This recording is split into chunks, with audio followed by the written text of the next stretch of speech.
Welcome to Mental Health Monday. My name is Mick Coyle. Coming up on the programme this week. You know, people say to me, oh, you were so brave, or how did you get through it? But you don't have a choice. You have to get through it. It's just how it is. Some things are starting to come back very gradually, but in total, I just don't remember a whole lot about that day. There is definitely a taboo there. It's hard for people to know the right thing to say. You know, we're all different. We all go through a different journey with our grief. But what I would say is you're not upsetting someone if you ask them about them. They're upset anyway. And I'll be reminding you how you can make connections with mental health organisations within your community. It's Mental Health Monday. Welcome to the home of the UK's conversation about mental health. It's Mental Health Monday. And if you're new to the podcast, welcome. You're really welcome to come along, join us weekly for conversations about mental health. There are more than 260 episodes of the podcast that we've done since 2017, and they touch on 1,001 different aspects of mental health and people's lives. So by all means, get into that back catalogue. They're all absolutely free, and they always will be, and they're available to download now. My name's Mick Coyle. Really important conversation this week as we head into Baby Loss Awareness Week. Now, it's obviously very much a mental health conversation, although we're obviously talking about something physical as well, because the impacts of losing a child can be devastating. Of course they can, and long-lasting. There are mental health concerns around it and big emotional talking points as well. It can be a truly devastating thing to experience, not just for the parents, but also for wider families. It can have long-term impacts on relationships. 1,001 different things and 1,001 different emotions can come from it, as we'll hear on this week's episode, from confusion, anger, sometimes a bit of maybe resentment, but also there can be some happy moments spread in between as well. And then this idea that it's not just a moment from the past, it's actually something then that can live with people, forever. It's something that stays with a person. It's not a tragedy that you lock away and forget about. Of course, when you've held a baby who's no longer with us, you can only imagine the connections that are made, or the yearning for a connection that sadly could not be established into the future for various different reasons. And there are many reasons that people experience baby loss. Miscarriage is an incredibly common thing. Stillbirth as well. Different complications happening through pregnancy. Neonatal death as well, where a child dies shortly after being born. There are many different reasons why people lose babies. In fact, 13 are lost every single day here in the UK. And on today's programme, we're going to be hearing from two people who've lost children. It just so happens, actually, that twins are a theme among our guests as well. First up, we're going to be hearing from Sharon Darke. Now, Sharon lost twins. Now, this is 23 years ago, and she's going to tell the story, and she's obviously the person who quite rightly sets out what it is that she's gone through. So I won't preempt that in any way, shape, or form. But what I will say is that, Sharon's story may well be different to other people's stories, and there'll be different variations of that story, but very much the themes are very similar in terms of that person, their experience, the way that they feel, or the way that they felt they were supposed to feel, and the way that people interacted with them. There is a lot in this conversation. First up, we'll hear from Sharon. Later, we'll hear from Rachel. Rachel, who lost one of her twins 6 years ago, and reflects on that journey as well. We'll urge you throughout that if you need to speak to someone about this, there's some great resources online. I'll put a link in the notes to our podcast about where you can find that support. I wanted to mention the team at SANS have been really, really helpful getting this project up and running in terms of putting us connection with families, but also highlighting some of the great work that goes on inside hospitals, as well as pointing out maybe some of the issues that hospitals can deal with in terms of making sure that wherever you are across the country, you get a guarantee of the best care pathway possible during what is an incredibly difficult time. First up, though, Sharon is going to tell her story. We'll hear from Rachel as well a little bit later on in the podcast. This is Mental Health Monday. So my first pregnancy was 23 years ago now, and I found out at 14 weeks that I was pregnant with twins. Very excited to be having two at the same time. I got in touch with Twins just quite quickly and joined the group and things.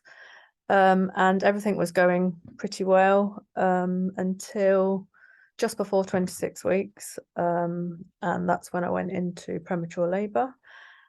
So Charlie was born on the 13th of September 1999, and he weighed £1 12 ounces. Charlie lived for 7 days. Joshua was born 13 minutes later, and he was £1.10, so slightly smaller. And Joshua lived for 14 days, 2 weeks. Yeah, so 7 days. 7 days and 13 days. Yeah, so I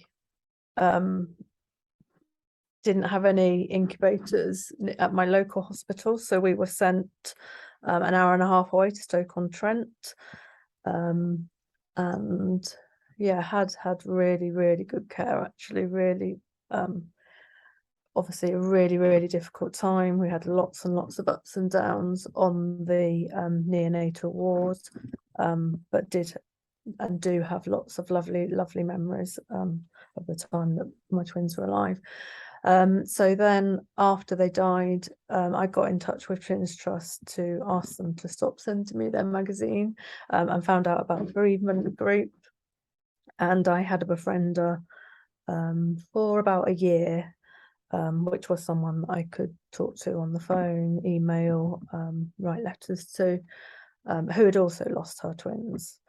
And for me, that was really, really important, just to find somebody else who really, really understood how I was feeling. Had great support from my family and friends, but for me it was Twins Trust, which was Tambra at that point, and SANS actually, that probably got me through. And then a year later I had my daughter, Jess, and that's when I started to become a befriender for Twins Trust, on a voluntary basis. And I did that for about 18 years. And then, so 8 years ago, I was asked to be the coordinator of the bereavement group. So that's when I've become even more involved and sort of led the group. Yeah, I've been doing that ever since. Sometimes people, Sharon, use the phrase turning pain into purpose, that if you go through a difficult time, you think, right, well, how can I use this experience for good? And it strikes me, Sharon, that that's exactly what you've done during your most difficult time and the work you've done subsequently. The stat is something like 13 stillbirths, miscarriages, neonatal deaths a day. I think when I first heard that, I thought, goodness me, there are so many people going through an experience. That's an incredibly high number. There must be so much hidden heartbreak, stories that we don't maybe hear about, of women, of mums who are going through experiences like yours in every town, in every city across the country. Yeah, and for twins, triplets and more, it's even higher. So it's double the chances of having a stillbirth, and it's 4 times as likely to have a neonatal death. So yeah, yes, sadly I speak to lots and lots of people. It's good that they find us, it's good that they know that we're here and they can access the support that we offer. But yeah, there are lots and lots of people, and at Twins Trust we have people all over the UK, but we're also finding lots more people coming to us worldwide, so we're supporting lots of people from other countries as well. Do you get the sense ever, Sharon, that there's a taboo, that maybe people don't know if it's something that they should talk about, or they don't know how they can talk about it, or equally people who know someone who's gone through it don't quite know how to open up a conversation about it? What's the story there, do you think? Yeah, absolutely. Yeah. For me, it's been so important. It's been talking and saying my twins' names and sharing things about them has been so important. And now, like 23 years on, keeping their memory alive is so important. And I think within our baby loss community, we're all really good at doing that. We can all talk to each other. We have online groups, we have befriending, we have lots of things at Twins Trust that do open up conversations. But in the wider community, yeah, there is definitely a taboo there, and it's hard for people to know the right thing to say. We're all different, we all go through a different journey with our grief. We all want slightly different things.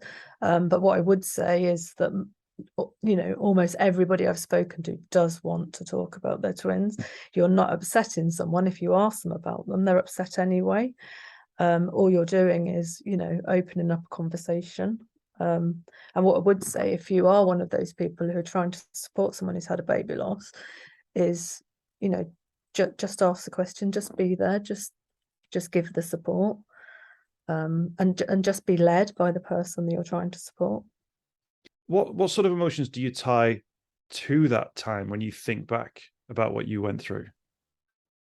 Yeah, it's just in some ways it's quite a blur.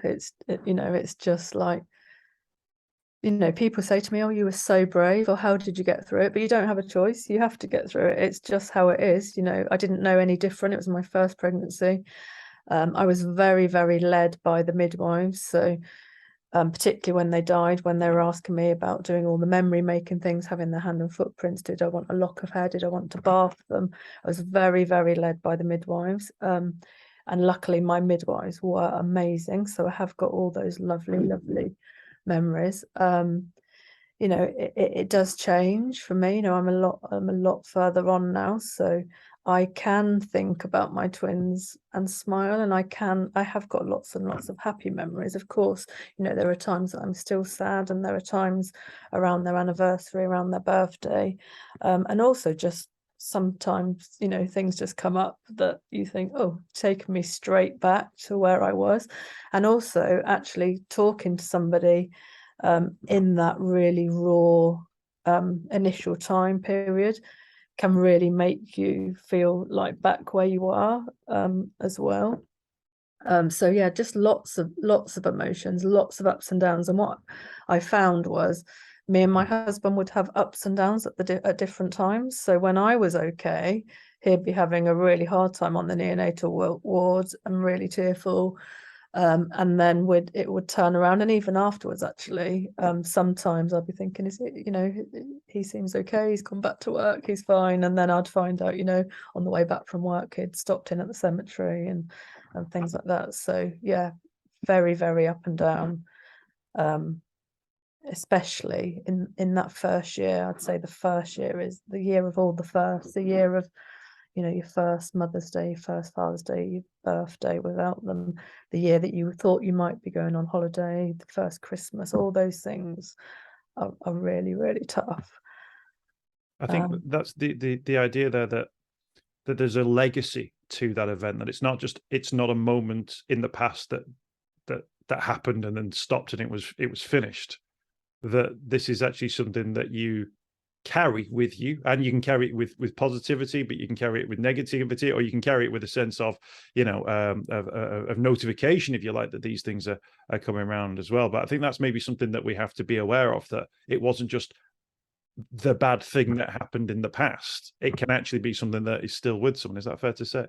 Yeah, and I think, you know, all the way through, you're thinking of things that they would be doing. So when they would start school, you know, my children are both, well, one's just finished university and one's at university. So having them go off to university, having them learning to drive, all those things sort of reinforce what Charlie and Joshua didn't do. So yeah, it's definitely a lifetime thing, you know, that would they have got married? Would they, you know, my son's really into football. Would they have both loved football? They both love maths. Would they both be good at maths? You know, would they have been different to each other? All those kinds of things. And actually, I always say to people, in the initial days, those things are really hard to think about. But for me now, I like to think about those things. I like to wonder what they would be doing, and, you know, and yeah, just have some time thinking about them, really. When you speak to families who've maybe lost somebody, maybe a miscarriage or a stillbirth, who've had a different experience to you, and maybe didn't have the same sort of journey up to the point of maybe potentially saying goodbye, if you like, do you find that they have different emotions, or do you find you empathize with them in slightly different ways? Yeah, I think obviously at Twins Trust we do have a lot of people with different experiences. We do have a lot of people that have a surviving twin, so they've got obviously that thing of, you know, absolute devastation that one twin's died, alongside the joy of one twin being alive and trying to care for those. And I do talk to lots of people with lots of different experiences, whether they're, it might be an early loss at 12 weeks, it might be a loss after birth, maybe 2 years old. And yeah, I'd say that, on the whole, yeah, we all just get each other. We all just understand. There's just that empathy there. But what we do at Twins Trust is we have befrienders and we try and match people up to their experience. So what they would do is speak to me or my colleague Susie, first of all, and we'd hear all about what has happened. And then we would try and match them to someone with a similar experience. So for example, if someone had maybe had IVF, got pregnant with twins, lost them around 26 weeks, 24 weeks, and we'd try and match somebody up with a similar experience. So yeah, we do, I think, all understand each other. And for our Facebook group, we're all in one big group together. But there is something about finding your experience as well. So for me, whilst I've got friends that have lost a single baby, or I've got friends that have lost one of two twins, it was when I found somebody who'd lost both twins at a similar period that I, thought, actually, you really understand. And in terms of people who maybe listen to conversations like this one, or see some of the news stories that emerge through Baby Loss Awareness Week, maybe some of the stats, I imagine that many of them have never spoken out, or have never reached out to an organization, or maybe even to family members and friends. What do you say to people who are inexperienced, maybe listening to this and thinking, that's my experience, or that sounds like the sort of thing that I went through, but up until this point, the easiest thing for me to do, or the coping mechanism that I've sort of adopted, is to place it, in a box on the corner, in the corner, if you like, or push it to the back of my mind. What would you say to someone who's sort of maybe in that situation? Yeah, so my own experience was, it took me 3 months to actually really reach out to Tamba and Sans, and so I can really, really understand. It's really hard to make that first phone call, to send that email. But what I would say, everybody that comes to us, whether it's for a befriender, whether it's joining our Facebook group, whether it's coming to an online group, or whether it's just having a chat, or whether it's even just reading our booklet or looking at our website, most people find something that helps them. And we recognize that, not everybody wants everything, and that's absolutely fine. So if you try one thing and it doesn't work for you, then that's fine, try something else. But what I would definitely say, have a look at what's available, definitely reach out. And most families tell us, and from my own experience as well, that it's just that feeling of not being alone, feeling understood, having someone there. Maybe it's a time in the middle of the night when you're not able to sleep. You can go on the Facebook group, you can put a post, there'll be somebody else on there, maybe from somewhere across the world, or maybe somebody else who can't sleep. And it's just having that understanding, I think, more than anything. But are there things or are there phrases or things that people maybe say meaning to be helpful, but maybe aren't helpful? Because this is one of the things, particularly in the mental health world now, whereby there are sort of things that people have always said. You're kind of like, oh, man up, or it never bothered me back in my day. These sorts of, it comes from a place of, come on, if we crack on, we can deal with this. But in many ways, it fails to acknowledge the emotion or the experience in the first place. It denies someone the opportunity to say, well, actually, this is a feeling that I've got, and I need to explore what this feeling is. Maybe, I don't know if, Sharon, you can give us a couple of examples of things that are the wrong thing to say at a time like this. Yeah, so interestingly, not so long ago, we had a Facebook chat going on about things not to say, and a lot of it was particularly around people who've got a surviving twin. And things like people saying, at least you've got one, or if you'd lost both as well, oh, maybe it's God's way, or something to do with religion. Things like that, just not at all helpful, as you can imagine. I think just be led by the people that you're talking to is the most important thing, I'd say. And it's better to not really say anything than to say something like that. you know, early miscarriages can have some kind of, perhaps it's for a medical reason, that kind of thing. But at the end of the day, we all got pregnant and wanted that baby. So yeah. I think it does. I think it does come from a place where people think that their advice, they want to give advice, they want to feel like they're being proactive. But actually, what you just said there, which is basically you don't have to say anything. And actually, the idea of listening and then signposting, and you mentioned some of the organization, Twins Trust yourself, twinstrust.org, SANS, Tommy's organizations where you can go, well, shall we take a look at this website and maybe see what local support groups are available, or if there's a helpline, or that actually sometimes that is a more support, even though you're coming sort of sideways rather than head on. You're potentially helping somebody out a little bit more. Yeah, and we have made quite recently quite a lot of resources. So if you look on our bereavement website, particularly under bereavement resources, we've got lots of things about what to say, what not to say, what loss can look like, leaflets aimed at health professionals. So our bereavement booklet covers almost everything from funerals, from personal stories.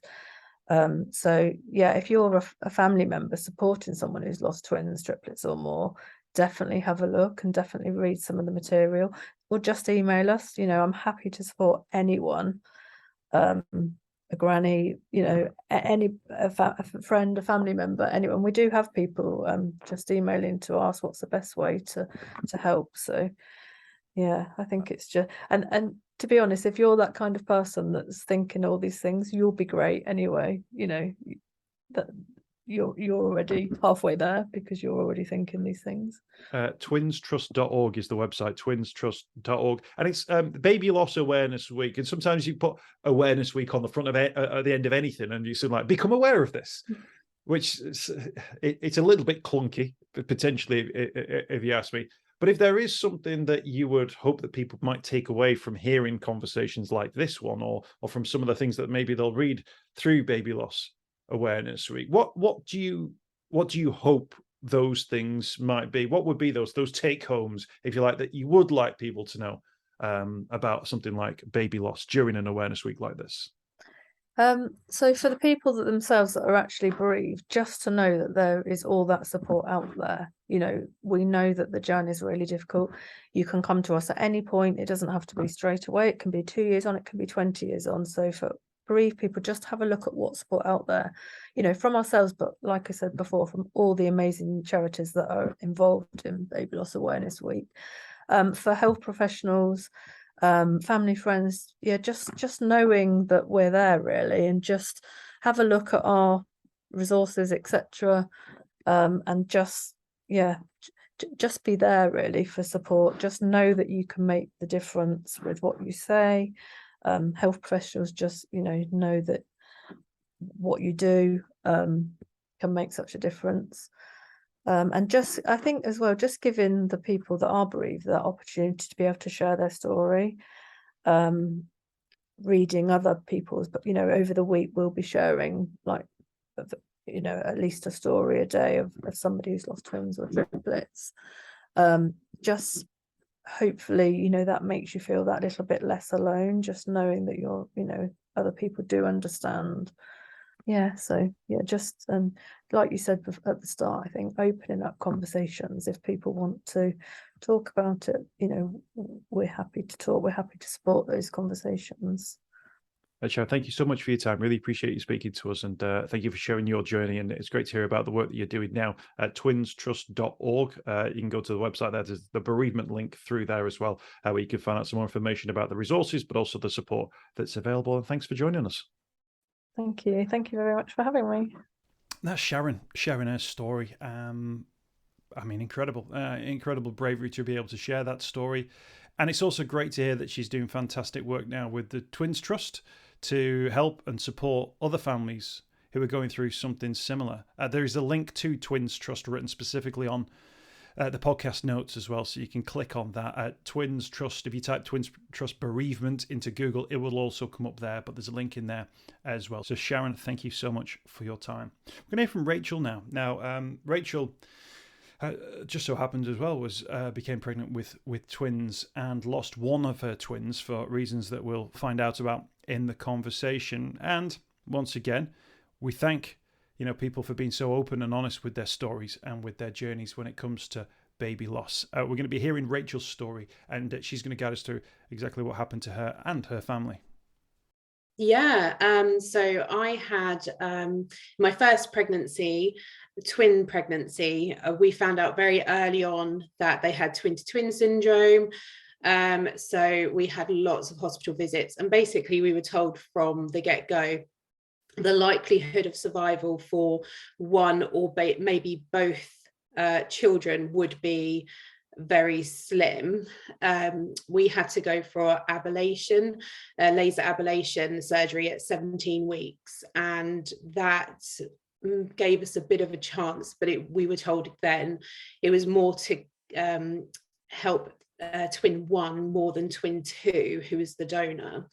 So obviously very hard, but it was very stressful, and obviously one of those things that we had thought about at the beginning, that we might lose one or both. So very present from the start of our pregnancy.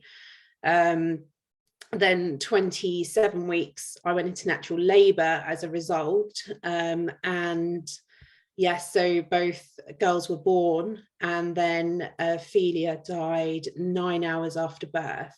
So we had Athena still fighting for her life in neonatal, and at the same time dealing with the grief and the loss of Ophelia. With that in mind, I think when parents go into a pregnancy situation, you're sort of wary of the variables, and then you obviously educated yourself in regard to what was potentially happening, and there was a procedure in place as well. Mm-hmm. But I guess when it comes to that moment, your mind goes in a million different directions as you try and get to grips with what's happening in the surroundings. Yeah, we kind of went into survival mode. It was like we also went into the frame of thought of, let's just think positive. Let's not think about the negatives. Let's not even consider that we'll lose either child. And so that was the mindset we had, even though every single appointment was very negative. In the best way possible. The doctors and nurses and the people that we saw, sonographers, did their best to try and be reassuring, but obviously the odds were not good. And so we tried to do all these different things, but ultimately we were on survival mode, and we were just trying to do whatever we could to get through it. But actually looking back, we weren't really surviving. We were just kind of living and just trying to get through every day whilst my belly was getting bigger and the pregnancy was developing and the babies were getting better, but not too much better. And maybe there might be some hope. And then the next week, oh no, there's not hope. I guess it doesn't make it any easier though to deal with then when a moment comes and you become aware of what the reality will be, even though you've been told there's a strong chance that maybe one or both might not survive. I think when she was born, I think that's, even then it was like a completely different world. It was like we hadn't even woken up. It all happened very quickly. And when she was born, we had no idea that she was dying. Like, we were still in that mindset of, oh, she's going to be fine. And even in going into premature labor that early anyway, and being in a multiple pregnancy and being very high risk because of all the other factors. In a roundabout way, what I'm trying to say is that my memory is not what it actually was. My husband's memory, and my sister, who was also in the delivery room, is very different to my memory because I have PTSD. And I think when you're living in that moment, I do remember those feelings of, oh, they're going to be fine. but actually the reality was very different. And I think there was a sense of feeling in the room which was very different, which my husband and my sister felt, but I hadn't. So it was kind of mixed feelings around everyone. That's it. At what point did you realize there was that differentiation in terms of reaction? Was that something that became clear straight away, or was that something, a conversation later on that made you go, I thought it was, I read it like this, no, I read it like this? What was that point? It was very much later on, probably years later on. I can't remember exactly when, but I think when I felt a bit stronger to talk about my experience and how I felt, because even between my husband and I, we're quite open, and we've always shared our emotions as much as possible, but that experience of the room just never came up, or that particular day. And so when we did talk about it, it was for me very confusing, because I was like, well, I don't remember it like that. And he was like, well, I'd remember it this way. And then we spoke to my sister, who corroborated with my husband. And then I was thinking, oh, okay, so what's going on here? And it was then only through counselling that it came out that I might have PTSD, and then going to the doctor and finding out more. So yeah, it was it was horrible, actually, to know that what my experience was actually what had happened. I grew up in a world where PTSD was the thing you heard about on the news, people talking about soldiers returning from Iraq, that you would hear about that. And it's so interesting to hear that PTSD now is being attributed in many different situations. But if you have experienced something traumatic, your brain's way of dealing with it, or attempting of its way to deal with it, completely understandable that a situation like this might put you into this situation. When someone first mentioned PTSD, post-traumatic stress disorder, did you think, what? Like, is that a thing, or were you open to that? What was your reaction? I felt a bit of relief, because I just thought, am I making things up? And part of PTSD is then also having these very vivid dreams that have so I would have dreams where I would have like blank spots in my dreams, so it'd almost be present in what I remember, but there were like faces that were blank, so I don't really remember who even delivered them. I don't remember anyone else that was in the room. I don't remember a lot. Some things are starting to come back very gradually, but in total I just don't remember a whole lot about that day.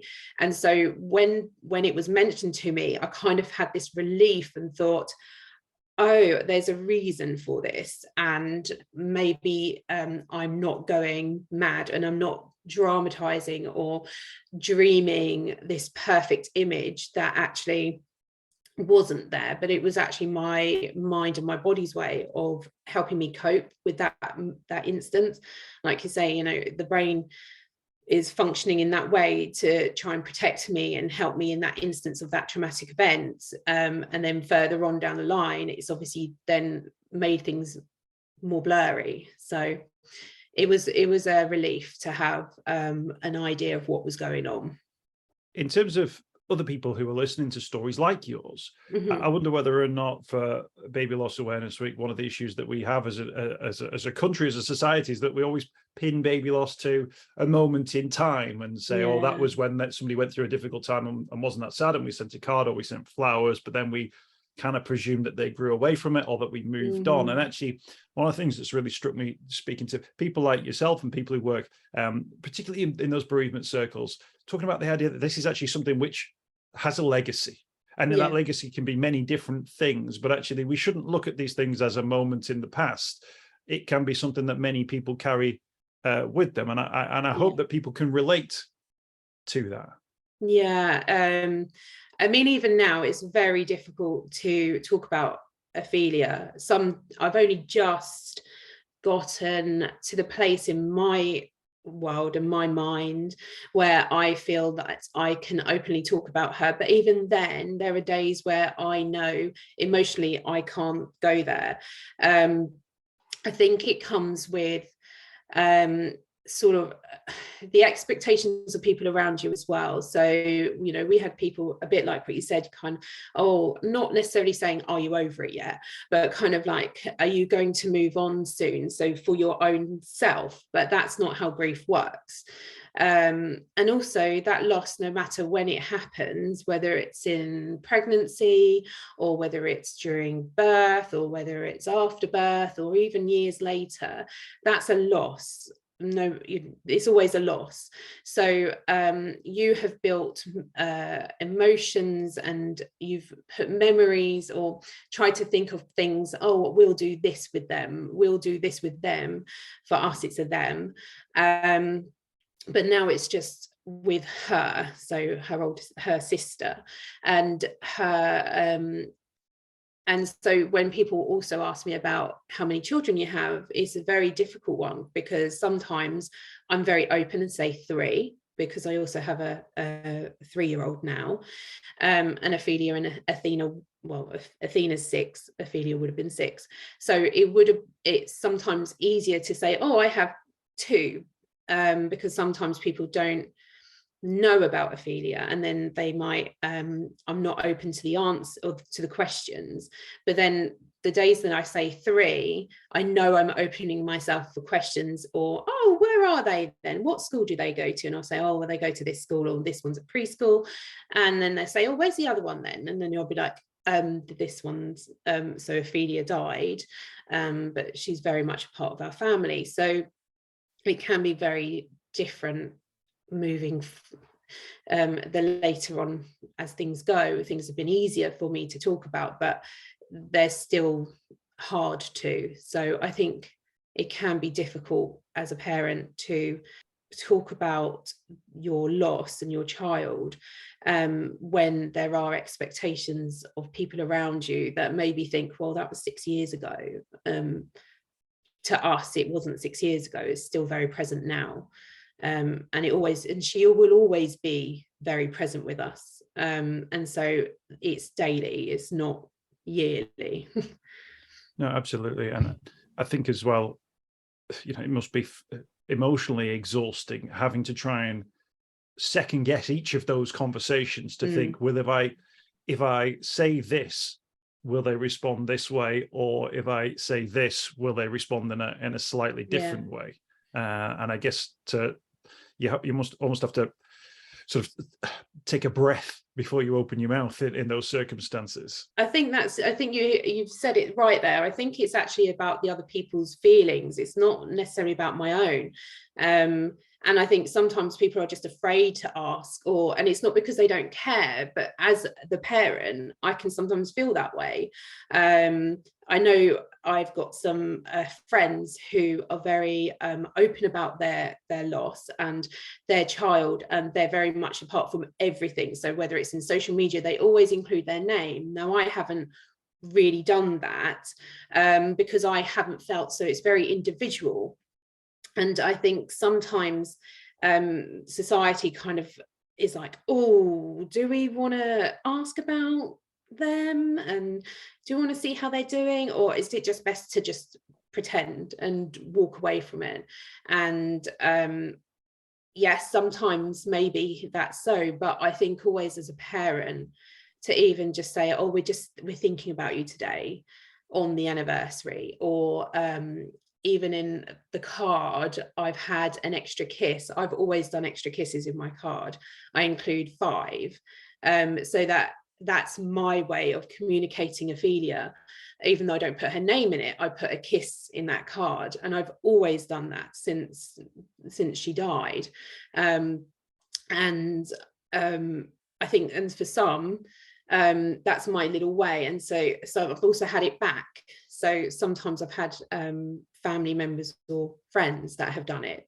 And it's about not being scared about upsetting that parent, because actually it's more about letting them know that we do remember her, we do think about her, we haven't forgotten, and we know it's hard, but we're here. So I think that's quite a big thing. And for people who sort of hear PTSD and maybe think, oh, but this is something completely, that I'm not qualified to deal with or speak about. What would you advise to people who hear about maybe someone who's got experience of that or a diagnosis of that, or certainly symptoms of that, and aren't quite sure what the things are to say or not to say? I suppose just if there is something that comes up that isn't quite right, don't think of it as oh, that's not right. Kind of try and talk to them very calmly about it, and be very open to it, saying, oh, my memory is this. Your memory might be this, but my memory is this. For me, I've done a lot of work with counselling for myself. And my doctor was very, very helpful too for me personally. And I think as family members, just knowing that I do have PTSD is actually very nice for me, because I know that if there isn't something quite right, they say that's not what we remember, and then we talk it through together, and just giving them the time, I think. Rachel, thank you so much for your time. Really appreciate you speaking to us, and thank you for sharing your story. You're welcome. An absolute pleasure to spend a little bit of time with Rachel, and before that, Sharon. I'll make the point once again that when it comes to baby loss, there are specific signposting groups in the notes for the podcast. That's specific signposting groups in the notes for this week's podcast. Do check that out. Thanks for checking out Mental Health Monday this week.